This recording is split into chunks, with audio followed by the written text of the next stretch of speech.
Hey, welcome to the New Book of Daniel podcast. My name is Daniel Bobinski, and I will be your host on this adventure, talking about the news for Friday. This is the 19th day of February, the year 2021. My name is Daniel Bobinski. We're talking about 5 things in the news today, mostly about having to do with political parties and elections. So if that's not of interest to you, I'm not offended if you scroll and keep on going, but you might just learn something. So I do invite you to stick around. First thing up is this article over on uncoverdc.com by my colleague over there, Larry Schweikert. It's called The Third Party Morass. And he's talking about, you need to know, by the way, that Larry is a New York Times bestselling author. He's kind of a historian to boot. So this is what he writes about. That's kind of his expertise. So when he writes about third party morass, it's kind of an interesting perspective. And I think we need to hear it because so many folks on the Republican side of things are talking about moving into becoming a third party, creating a third party, the America First Party or the MAGA Party or something like that. And I believe Larry presents a very compelling argument as to why that's not a good idea. And I want to reference to something I talked about in my previous podcast that it is in fact not a good idea. Anyway, and something else we can do instead, perhaps, that I think can make a huge difference. And I'll address that here briefly. But he says in his opening paragraph, he says, in the backwash of the impeachment scandal, and the cowardly vote by Southern Republicans, there is increasing talk of a new MAGA party or a Trump third party of some kind. Without question, the Republican Party is corrupt, feckless, and largely gutless. It is very nearly a part of a uniparty, the Democrats and the establishment Republicans. But Donald Trump has rejected any association with a third party. And I think that's wise. And then Larry says, why? He says the third party is seemingly a no-brainer. He goes on to say that third parties have traditionally not done well in this country. And although he doesn't address it in his article, we go back to probably the largest third party was Teddy Roosevelt when he decided to not run for the Republican presidency again. And then Taft got the nomination. And I believe it was Taft. And then Teddy Roosevelt says, no, I don't like that guy. And he decided to run again, only he did it under the Bull Moose Party. And you had a very split Republican vote. In fact, actually, the whole country, a third.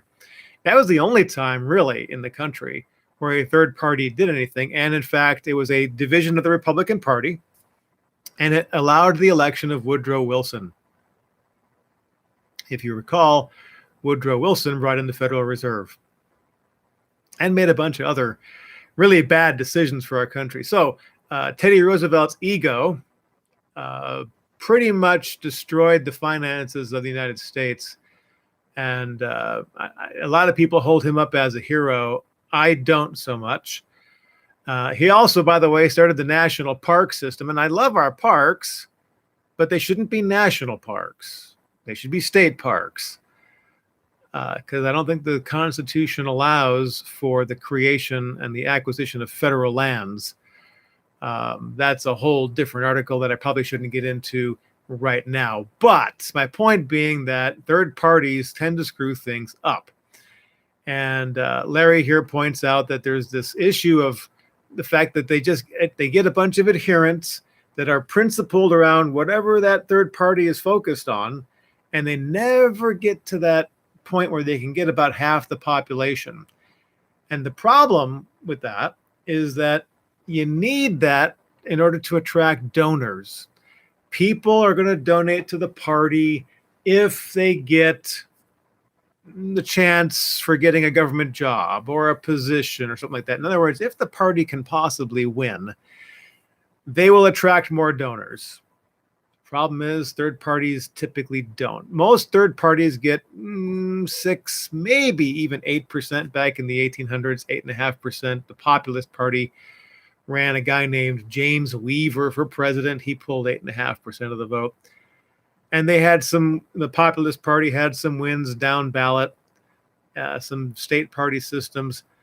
But their big guy was Williams Jennings Bryan, and he decided in 1896 to run as a Democrat.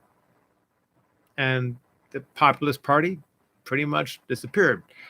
You had other parties coming along, but most of the, like Larry points out, they're getting 6% of the vote here and there. And then they may have a little success with that, and then they drop to 3% of the vote. And it's just not a good pattern to take. In any party, he says, you have only about 30% who are truly loyalists. And I've said that for decades. You've got, even in the Democrats and the Republican divide in this country, you've got probably 35% maybe of strong, dedicated Republicans that are going to vote R no matter what. And then on the other side of that spectrum, you got 35% who are going to vote Democrat no matter what. And the people in the middle, that's the folks that they try to pull to their side during a presidential election, is how can we pull that middle over to our side? And that's why you need these parties that are already established. By the way, people will argue with this. They'll say that, hey, well, the Republican Party was a third party. Actually, no, it wasn't. It was started in the mid-1850s. Lincoln was their first nominee for president, and he won on the ballot. But they were kind of a resurrection and a gathering of different parties that had phased out.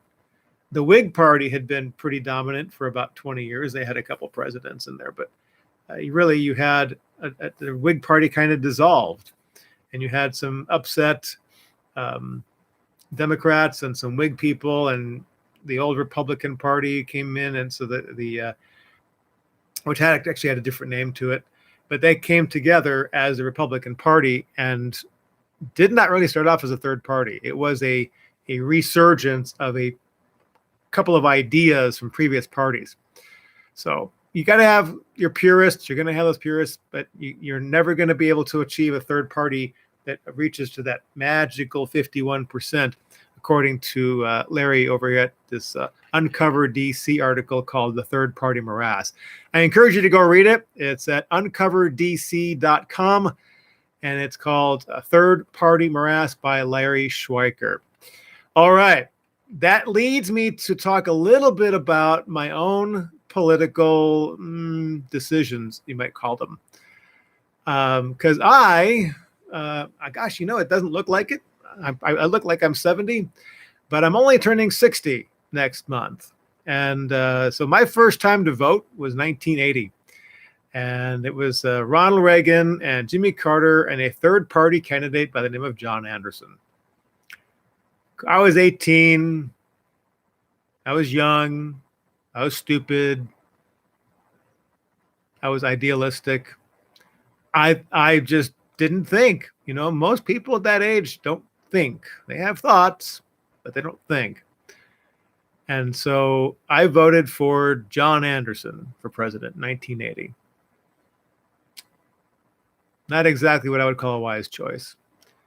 But I joined the military after that. And Ronald Reagan was my commander-in-chief. And so I started getting a little bit more involved and reading about politics and things like that. Early 20s, and here's Ronald Reagan running again in 84. And so I voted for Ronald Reagan. I really believed what his stance was about standing up for, pro-America. I was wearing the uniform of the United States was the way to go for me. And then Ronald had to, his 2 terms were up, and George H.W. Bush decided to run. Well, I got to tell you, I was not a George H.W. Bush fan. I kind of held my nose because I just thought Michael Dukakis was a loser in the biggest sense, and I couldn't pull the lever for Dukakis at all. Didn't like any of the third parties, so I held my nose and I voted for George H.W. Bush. The dude was a globalist. As far as I'm concerned, he was a traitor to America. Next up became the race between Bob Dole and Bill Clinton. I did not like Bill Clinton. I saw Bob Dole as a guy who served, as a guy who hopefully would have been better than Clinton. Clinton was just, I saw him to be a total liar.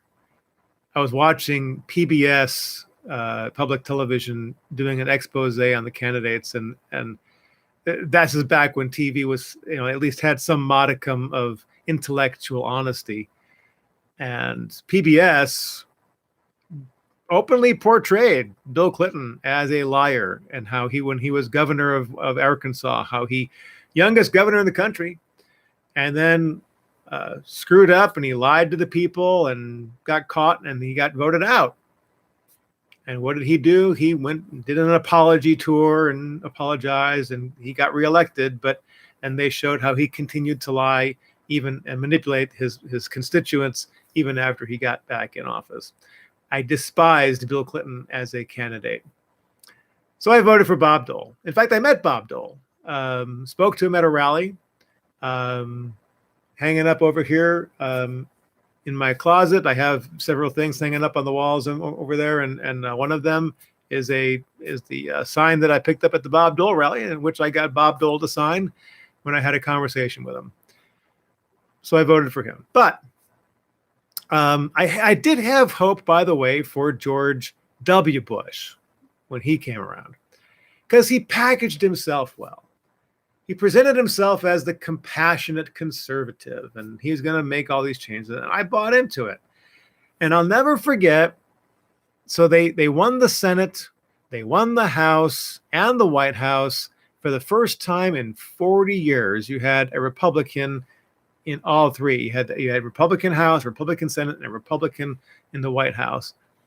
And I had been pushing for the Republican ideals, the Republican Party platform.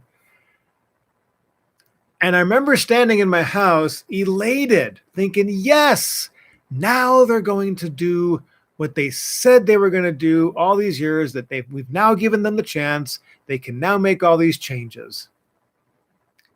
And that elation lasted for about 5 to 10 seconds. And then the fear hit me, because I then thought, what if they don't? That was terrifying, because it just like was this foreboding came over me. What if they don't? They said they were going to, but what if they don't? And guess what? They didn't. The Republicans did nothing to foster the agenda that they promised us all those years. They failed us big time. And at that point, I'd had enough with the Republican Party. I changed my registration to independent. I shopped around a little bit. I became I registered with the Constitution Party, I think, for one election cycle. I changed out of that, and I registered for the American Independent Party for a while.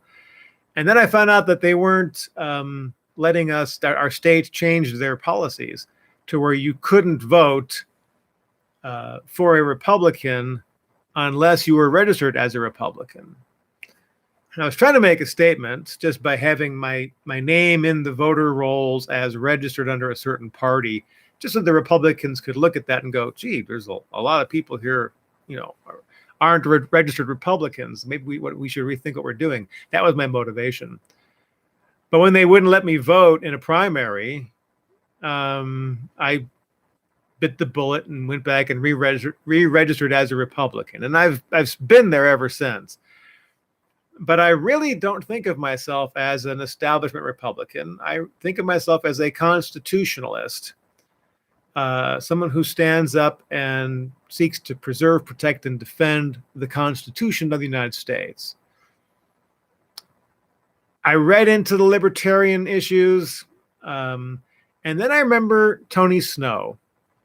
Tony Snow was used to be with Fox News, and then he became the press secretary for George W. Bush. And I have some friends who they co-hosted their own radio show on the eastern side of the state here, and they had gone back and they had interviewed Tony Snow, and they asked him what his political affiliation was really, and he said, "I'm a Christian libertarian."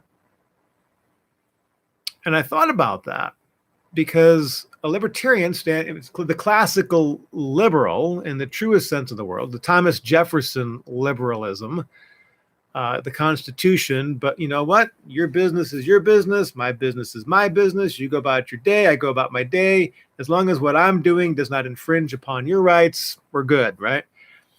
But with a Christian perspective, so as not to violate the biblical worldview and the biblical principles. So that's I've pretty much ever since then, I've kind of fancied myself as a Christian libertarian, just as by way of definition. But I'm still as a registered Republican, because I'm certainly not going to vote for somebody who believes in, killing babies in the womb and, the other things that we see being promulgated by the left. Not exactly stuff that's supported by Scripture. So I'm not going to vote for that side of the aisle. Then up comes Mr. John McCain. And I have to tell you, I did not like him one iota. And I remember telling multiple people, John McCain, and I remember exactly what I said, quote unquote, John McCain does not have enough money in his war chest to buy my vote, unquote. That was my saying. I would never vote for John McCain. Except we're up against this guy that I didn't really believe had any integrity whatsoever, Mr. Obama. I thought he was a fake liar from the day one, first time I saw him. Keeping in mind that I'm a certified behavioral analyst and a certified motivational analyst. So I saw right through Obama's crap instantly. But then John McCain brought on Sarah Palin as his running mate. And I got to thinking, just maybe, John McCain got elected. He might die in office. Then Sarah would become the president. And that is the only reason. That was my rationale for voting for John McCain for president. I now wish I hadn't done it, because I think the man was a traitor to our country in more ways than one. But that's what I did. Mitt Romney come along a couple years later, and I remember telling lots of people and writing about it that there is not a dime's worth of difference between Mitt Romney's positions and Barack Obama's positions. Really, there wasn't. I'm the kind of guy who does his research. I read a lot on these people, and I find out their positions, and I compare and contrast, and there was no difference between Mitt and Barack. They wanted the same thing. But I was, again, hoping, well, okay, if he's a Republican, he's probably going to vote in, bring in Republican administration. At least there's a chance of being better than having the socialistic Marxist crap we had in the White House with Obama. And so I totally held my nose and voted for Mitt. And then along came Trump in 2016.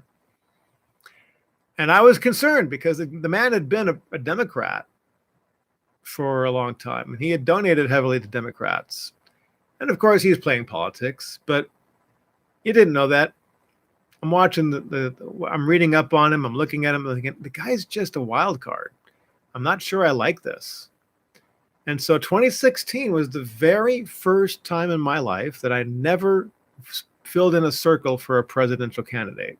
I voted down ticket, voted for, senators and representatives and mayors and that kind of stuff. But 2016 was the first year that I didn't choose a person or a team to be for the presidency. And then Trump surprised me. he was a constitutionalist. He was a patriot. He set forth the principles of America. He lived them. He pushed them. Really impressed me. I still didn't care for some of the stuff he was doing. I think he was horrible when it comes to finances. He took us $7,000 trillion more into debt than, in fact, I think even more than that, which surprised me. He didn't drain the swamp like he said he was going to, and that's kind of where he fell down. But I don't know if you noticed, but we didn't get into any wars. No, there was no new wars under Trump. He was pulling troops out of places where we shouldn't have been in the first place. We had people like the North Korean guy, Kim Jong-il, who's total saber rattler. That's what he likes to do. Trump shut him down. Trump got him to shut up and lay low. Wasn't bothering us. All these people around the world were not bothering us because they were, in my opinion, afraid of dealing with Donald Trump. And here we've had Biden in office now for what? A month? And we've got bombings, rocket attacks, and Kim Jong-il, whatever his name is, over there in North Korea. He's now rattling his saber again, and we got people talking about, because they see Biden as weak. And he is. All that to say, though, that we have a Republican Party that is weak. It's a uniparty, as Larry Schweikert said. And it needs to be fixed. In my last podcast, I talked about another article over at Uncover DC. But the RNC doesn't want you to know. The Republican National Committee does not want you to know is that there are 400,000 precinct committeeman seats in the United States, and that 200,000 of them are vacant. 100,000 is you got establishment Republicans sitting in those seats, and you got about 100,000 Trumpians, patriots, constitutionalists, MAGA people in about 100,000 of those seats. But in the middle, you got 200,000 seats that are empty. And what folks don't know is that it's the precinct committeemen who decide who's going to be the chair of the Republican Party in a given county and who's going to be the chair of the Republican Party for the state. And you can have establishment Republicans and you can have conservative Republicans. And right now it's about even, about 100,000 of each nationwide, but you got 200,000 that are empty. Can you imagine what would happen if we filled those 200,000? So we had 300,000 constitutional conservative patriots as precinct committeemen, outnumbering the establishment's 3-1. We've got an establishment chair here in the state that I live, Idaho.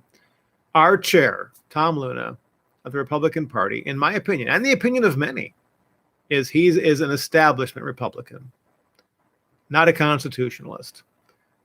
He has had charges levied against him for lobbying illegally, which our state attorney general, who happens to be in the same cesspool as him, same camp as I'll call it establishment Republican, just dropped the charge.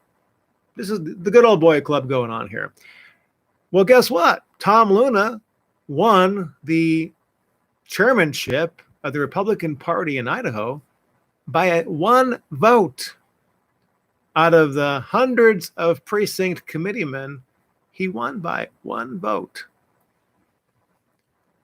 All we needed was one or two more conservatives filling these empty precinct committeeman chairs. We would have had a constitutional Republican as the chair of our Republican Party. That's what we need to do to take back the party. The third party, I'm in total agreement with Larry in that uncoverdc.com article on the Third Party Morass. I'm totally in agreement with him. We should not establish a third party. If we do, we will fracture and split the Republican Party. And then we end up with a Democrat no matter what. It's going to be just like it was with Teddy Roosevelt. We will split the Republican vote and not have enough to capture the White House back. It's not going to happen. You won't have enough. You won't win the Senate. You won't win the House. The Republican Party just needs to be taken over by conservatives. And I am of a belief that a very strong way to do that is to get people in the seats in the precinct committeeman slots. And if you want to know how to do that, go ahead and send me an email. You can find me on social media. I'm on Facebook. I'm on MeWe. I'm on, I think Parler's still done. I'm on Gab. You can just look for New Book of Daniel. Send me a private message. Go to Facebook.com/New Book of Daniel. Go to MeWe for New Book of Daniel. Go to Gab for New Book of Daniel. Contact me. Ask me, how do I get involved to become a precinct committeeman? If I'm a conservative Republican, what do I need to do? Now, there's also that article over at Uncover DC you can go watch or go read. Wendy Strzok Mahoney wrote it. It's what the RNC doesn't want you to know. It's that those seats are wide open. They're not going to tell you. Let's go on to my third article, which is that this is interesting along the same lines, that the right needs to start thinking in terms of chess and chess moves and less in defense moves. And this is at the website Politicrossing. This is Rachel Alexander writing this piece. She says, Trump did better than most Republican leaders, putting the Democrats on the defensive.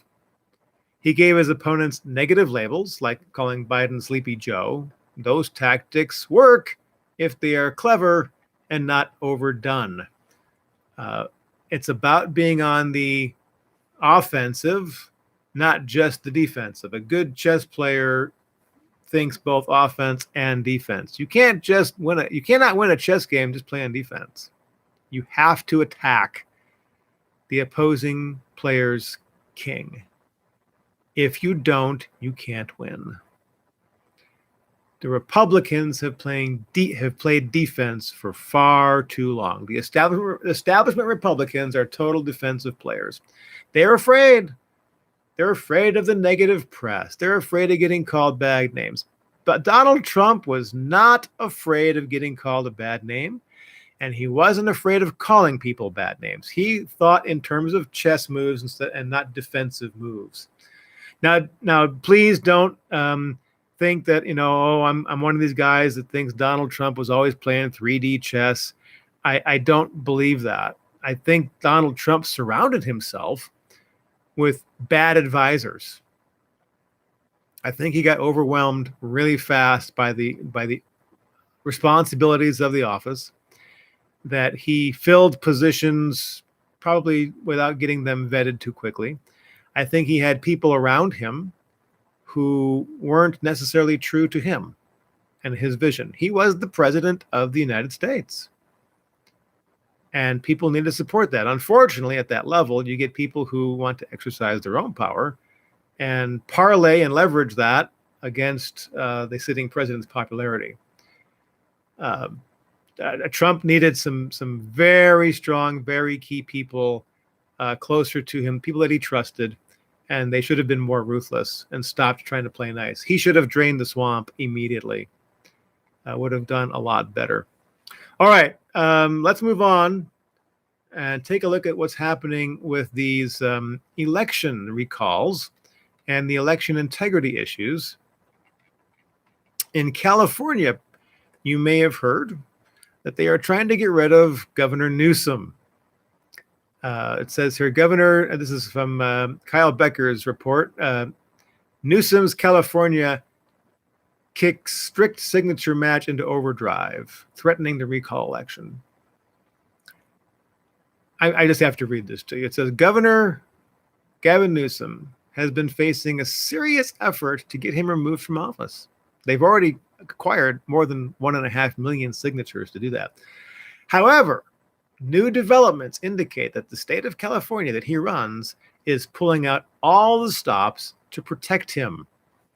The petition has gathered more than 1.5 million signatures, enough to put him on the recall for a vote to make for a recall. But the state of California is poised to go into overdrive to throw out signatures that do not match exactly. How ironic. So NBC affiliate contacted all 58 counties in California. They heard back from 45 of them. Based on their independent reporting, based on their gatherings, a total of 1,020,000 signatures had been submitted. However, only 560,000 were valid, only about half. Really, it's important to note they didn't get current totals from larger counties.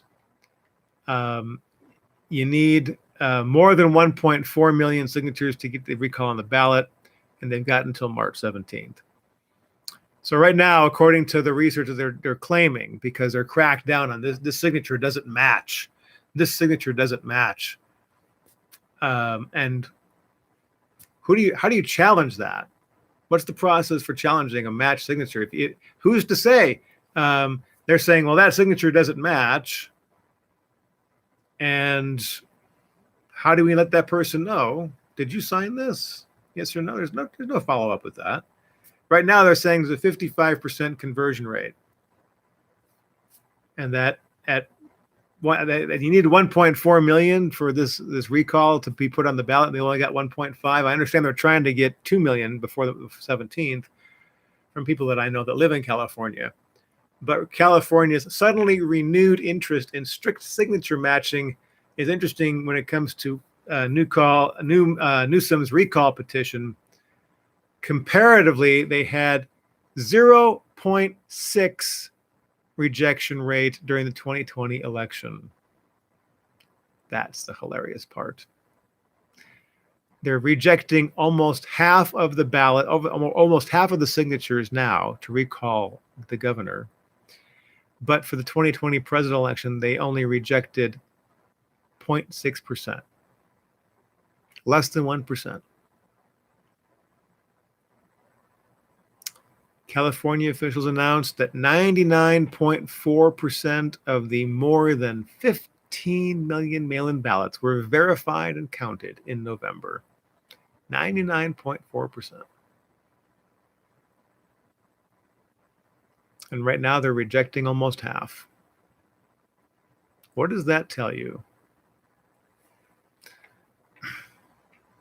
Former acting director of National Intelligence, Richard Grenell, who, by the way, is being pressed to run for governor in California, said in a tweet, "You've never seen signature verification like what they're about to do in California."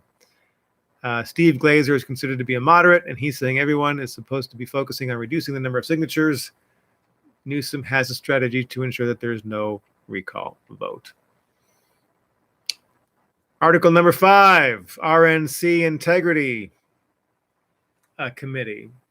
Ronald McDaniel, who, by the way, is related somehow, I think, in marriage to Mitt Romney. She is the chairwoman of the Republican National Committee, has announced a new election integrity committee on Wednesday. And I want to read to you what she said. This is a direct quote from Ronald McDaniel. Listen to this in consideration of what we just went through 3 months ago. Election integrity is one of the most critical issues we face as a party and as a country. This is a quote from Ronald McDaniel. What we saw this past election, states undoing important safeguards, bypassing the proper legislative processes, and changing election laws in the 11th hour, was deeply troubling and brought chaos and uncertainty to our sacred democratic processes. As RNC chair, I will not sit idly by, and the party will respond. The RNC will play a crucial role in restoring confidence in our elections, promoting election integrity, and recommending best practices to ensure that future elections are free, fair, and transparent. Rana, you're about 3.5 months late. You're 4 months late. You should have been doing this to protect the president of the United States from having, shall we say, some ballot mismanagement occur in the 2020 presidential election. Voter confidence and accuracy is interesting. Gallup found that 59% of voters believe that votes would be cast and counted accurately. 59% of the voters said, yeah, this will all work, which means what that's just a funny way of saying that 41% of the voters did not believe that the ballots were cast and counted accurately. Well, I think it's just downright dangerous. I think it's downright dangerous that we let happen what happened, because it tells us that there are flies in the ointment. There are treasonous people sitting in positions of our government who now suddenly find integrity when they're trying to protect the people who have been corrupt for the past year. Time for us to take back the Republican Party. Time for us to get in there and make something happen. Those precinct committee slots need to be filled by patriots. What do you think? Are you doing that? Are you getting involved? There's a lot going on. I'm down at the State House in Idaho here once or twice a week, trying to get involved, trying to do things myself as a citizen, not as a reporter. I mean, I do think I've got a couple stories I might want to write about there, but I mean, I'm down there as a citizen and participating in my right and my responsibility to have my voice heard and to talk with elected representatives. Are you doing that? It's tough. I mean, I have the luxury. I can go down during the day and do that. A lot of folks work 9 to 5 kind of jobs. That doesn't mean you can't get involved. That doesn't mean you can't review the bills in the evening. They open meeting laws. They have to be published online. You can go read them. Pick an issue that's important to you. Pick issues that are important to your county. Contact your legislators. Let them know what you think. And get involved or support people who want to with either knocking on doors or financial support. If we don't, then we aren't a country of and by the people. The only reason we can have a country for the people is if it's of and by the people. We need to have by the people. My name is Daniel Bobinski. You've been listening to the New Book of Daniel podcast. If you'd like to get a hold of me, like I said, you can find me on all the social media platforms. Facebook, MeWe, Gab. Twitter decided to kick me off. No warning. They just one day suspended my account. But I'm kind of in good company there because a lot of patriots have been removed from that platform. But if you want to get a hold of me and talk to me about these things, I'm happy to talk with you. I've had several emails this past week from people asking me questions, and I just find some information for them and send it back. And if you want to read my thoughts on the issues of the day and politics and other issues, you can go to uncoverdc.com and find me there. If you're watching this on YouTube, go ahead and click the subscribe button, the little red subscribe button. Once you click that, a little bell will appear. You can click that bell, and then you get an email notification whenever I do another live stream or upload a video to this channel. And what else is out there? Well, you can also visit the New Book of Daniel blog. I suppose you can go to www.newbookofdaniel.com. And while I'm thinking about it, I didn't take a sip, but I also now have these wonderful New Book of Daniel coffee mugs. You can, or I will put a link to where you can buy these things in the show notes down below. How's that? The New Book of Daniel. And it's got one of my famous Danielisms on there. It says, first you're born, Then you have choices, kind of a play on the phrase, first you're born, then you pay taxes, because that's not true. You always have a choice whether or not you pay the tax. You just have to realize there's consequences to not paying taxes and decide if you want to deal with those consequences. But that, again, is a choice. And then, of course, I have the magic words, choose coffee, with that. So you get the little new Book of Daniel icon, the logo for it, and my Danielism. First you're born, then you have choices, which means take responsibility. And drink coffee. And get involved in your community. Government of, by, for the people. With that, I'm going to say thanks for listening. Much appreciate your time today. Be blessed until the next time. This is Daniel Babinski with the new Book of Daniel. Like I said, stay warm, stay safe, and by all means, be blessed. Bye now.